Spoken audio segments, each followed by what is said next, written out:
X has been one of the most talked about smartphones of 2013. But on paper, it's not really the most intriguing phone at first. Hey guys, what's up? I'm Hani from Tectonics, and this is my full video review of Motorola's Moto X. So let's get started.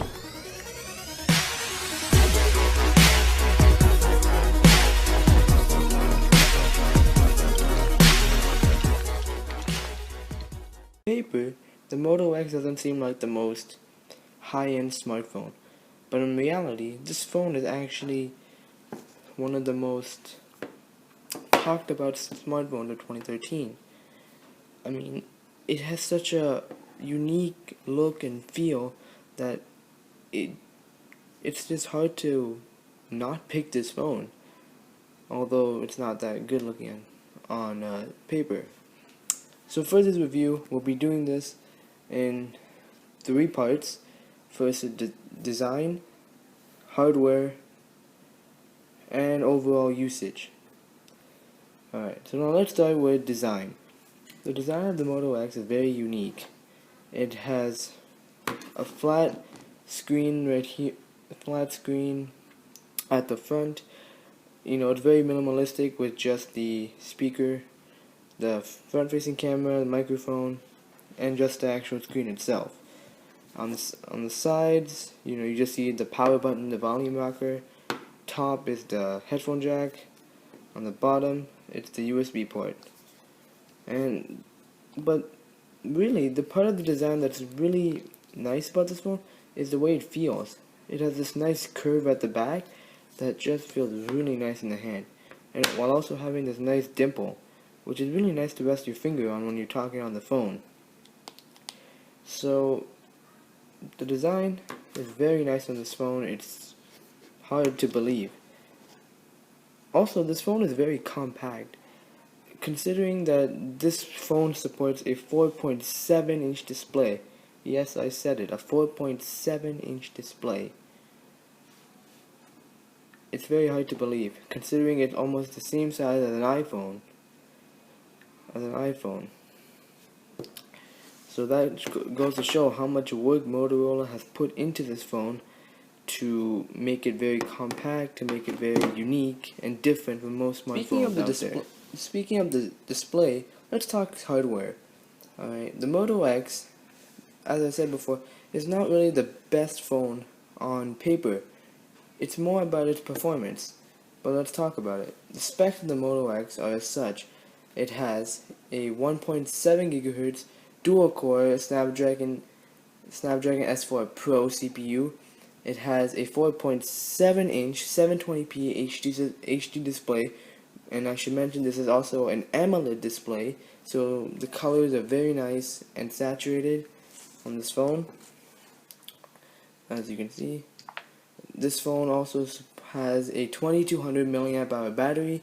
It has a 10 megapixel camera at the back, and it also supports a unique processing system. This phone has a unique processing system because it not only just has the main CPU that is working on this phone, it also has additional cores. So it's powered by the dual-core Snapdragon S4, but it also has one processor for linguistics and voice recognition, which is used for Motorola's Google Now integration, so which has the always listening feature, which is a very amazing feature which I really enjoy. And also has mobile computing, which is basic processing and that the phone does on a daily basis. So basically, this phone not only has the main CPU, but it has additional CPUs to help it out, which I feel is actually a very good system because it actually helps the phone process better. Although it doesn't seem like it actually has some good performances that are very close to the Galaxy S4 and the HTC One, all the other flagships of 2013. So yeah, it's still a very nice phone. And speaking of the CPU, it may be a dual core CPU, but this phone actually flies through applications. I mean, to be honest, I haven't seen a single lag on this phone since I've had it. And since I've updated the Android 4.4 KitKat, the results have just been flawless on this phone. I mean, I've never seen a single lag on it. Apps went quickly, games went amazing. I've also ran a couple of many themes on this phone actually, and they all worked great. I never saw a single lag, which is really good for a phone that has a dual core processor instead of quad core. So that shows you that specs aren't really everything when it comes to a smartphone. Now that we talked about the specification of the Moto X, let's go on to the actual usability of the Moto X. So, as we said before, the Moto X has a 720p HD display, which in retrospect, it doesn't actually make this display less attractive than what you'd find on the Galaxy S4 or the HTC One. It just means that it's lacking a few pixels. So, I mean, when you're looking at it side by side, you can't really tell a difference. But overall, this display looks very nice. The colors are very bright. It just looks like it looks 1080p when you're looking at it head on, but in reality, it's not. Now, overall performance of this phone actually, as I mentioned before, it flies through games, it flies through performances, it like flies through benchmarks. So let's launch a game right now. Actually, you know what? Forget that. Yeah, it flies through applications. So let's test one out right now. Let's go on the Flipboard. As you can see, the timing of that was very quick. I mean, almost instantaneously the app opened up, and it's just ready for me to use, which I really enjoyed.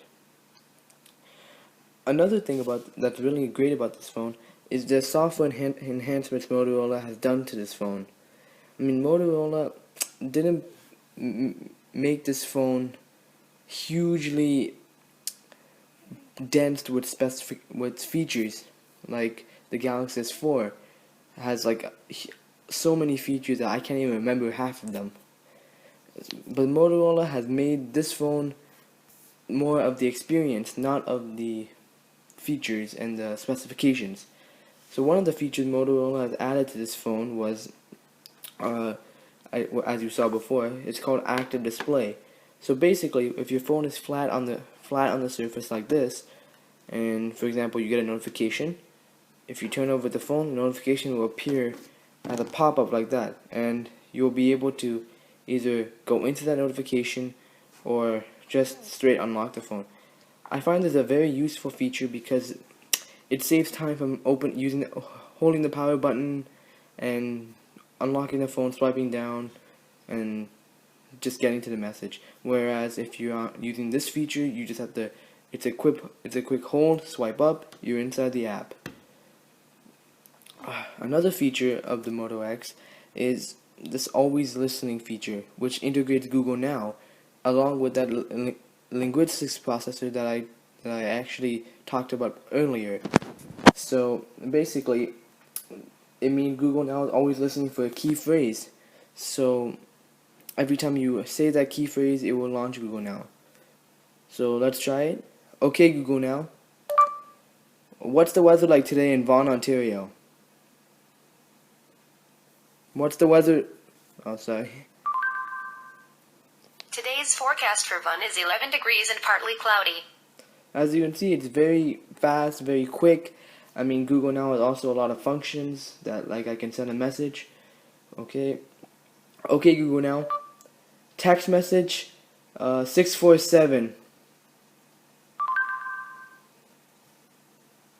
What's the message? Cancel. Well, as you can see, it works very nicely.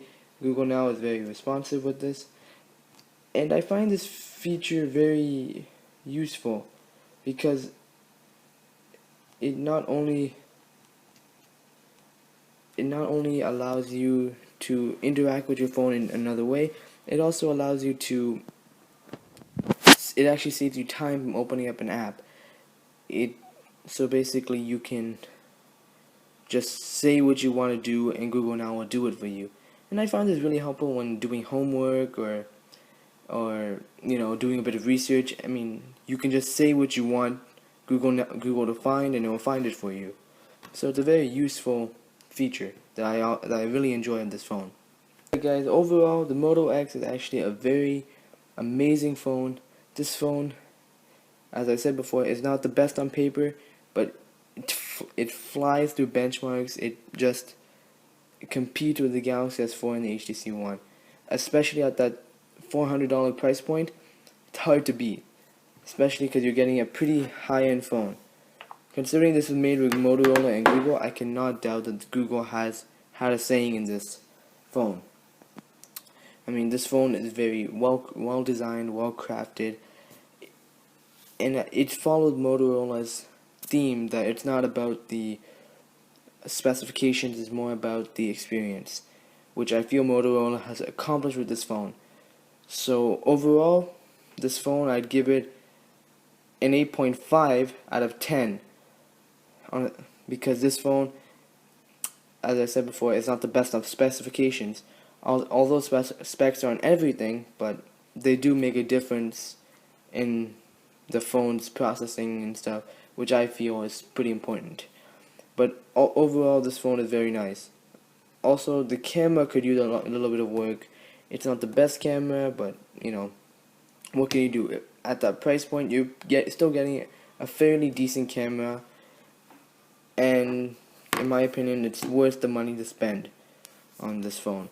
So thanks for watching, guys. I hope you enjoyed this video, and I don't know if you can tell or not, this is my very first video, so can you just tell me how I did? I mean, just hit that like button and subscribe to my channel, and if you'd like to see more videos like this, please let me know in the comments section. So yeah, alright guys, thanks for watching. I'm Hani from Tectonics, and this is me signing out. Thanks.